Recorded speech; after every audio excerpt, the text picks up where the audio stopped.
Nilai Pancasila dalam praktik penyelenggaraan pemerintahan negara. Bagian yang pertama, macam-macam kekuasaan negara. Pasti akan muncul pertanyaan, kekuasaan itu apa sih? Nah, secara sederhana, arti kekuasaan dapat diartikan sebagai kemampuan seseorang untuk mempengaruhi orang lain supaya melakukan tindakan-tindakan yang dikehendaki atau diperintahnya. Pertanyaan selanjutnya, apa saja kekuasaan negara itu? Mari kita lihat teori dari para ahli. Yang pertama yaitu John Locke. Menurut John Locke, kekuasaan negara dapat dibagi menjadi 3 macam, yaitu kekuasaan legislatif, kekuasaan eksekutif, dan kekuasaan federatif. Kekuasaan legislatif, menurut John Locke, yaitu kekuasaan yang membuat atau membentuk undang-undang. Kemudian kekuasaan eksekutif, yaitu kekuasaan untuk melaksanakan undang-undang, termasuk kekuasaan untuk mengadili setiap pelanggaran terhadap undang-undang tersebut. Sedangkan kekuasaan federatif, menurut John Locke, yaitu kekuasaan untuk melaksanakan hubungan dengan luar negeri. Kemudian, pendapat-pendapat John Locke tersebut disempurnakan lagi oleh Montesquieu. Menurut Montesquieu, kekuasaan legislatif yaitu kekuasaan untuk membentuk atau membuat undang-undang, sama seperti John Locke. Kemudian kekuasaan eksekutif yaitu kekuasaan untuk melaksanakan ketentuan undang-undang tersebut. Kemudian kekuasaan yudikatif menurut Montesquieu yaitu kekuasaan untuk mempertahankan undang-undang, termasuk kekuasaan untuk mengadili setiap pelanggaran undang-undang. Nah, seperti yang dijelaskan tadi, pendapat dari Montesquieu ini adalah merupakan penyempurnaan dari pendapat John Locke. Kekuasaan federatif oleh Montesquieu dimasukkan ke dalam kekuasaan eksekutif. Fungsi mengadili dijadikan kekuasaan yang berdiri sendiri. Ketiga kekuasaan tersebut dilaksanakan oleh lembaga-lembaga yang berbeda yang sifatnya terpisah. Teori ini kemudian disebut trias politika. Selanjutnya kita masuk di bagian yang kedua, konsep pembagian kekuasaan di Indonesia.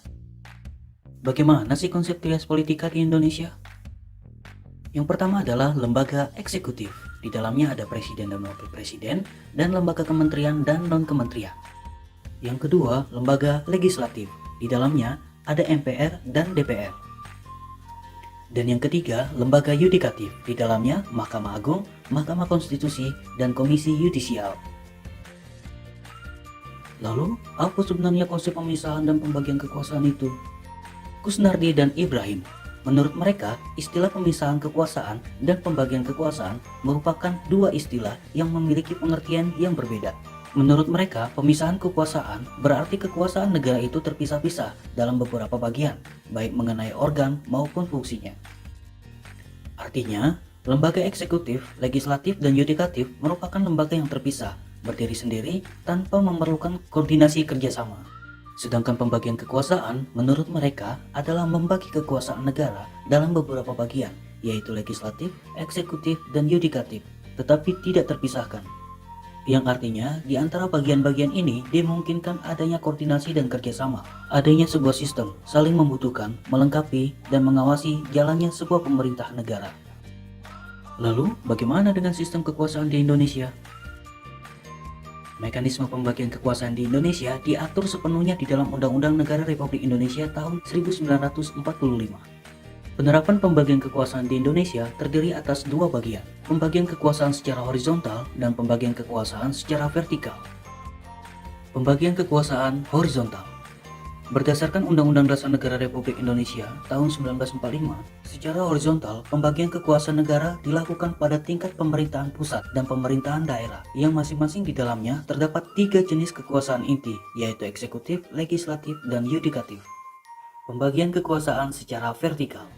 Pasal 18 ayat 1 Undang-Undang Dasar Negara Republik Indonesia tahun 1945 menyatakan bahwa Negara Kesatuan Republik Indonesia dibagi atas daerah-daerah yang tiap-tiap daerah provinsi, kabupaten, dan kota mempunyai pemerintahan daerah yang diatur dengan undang-undang. Berdasarkan ketentuan tersebut, pembagian kekuasaan secara vertikal di Indonesia berlangsung antara pemerintahan pusat hingga pemerintahan daerah. Kemudian pasal 18 ayat 5 Undang-Undang Dasar Negara Republik Indonesia tahun 1945 menyatakan, pemerintah daerah menjalankan otonomi daerah seluas-luasnya, kecuali urusan pemerintahan yang oleh undang-undang ditentukan sebagai urusan pemerintahan pusat. Dengan asas tersebut, pemerintah pusat menyerahkan wewenang pemerintahan kepada pemerintah daerah otonomi untuk mengurus dan mengatur sendiri urusan pemerintahan di daerahnya, kecuali urusan atau kewenangan yang berkaitan dengan politik luar negeri, pertahanan, keamanan, justisi, agama, moneter, dan fiskal.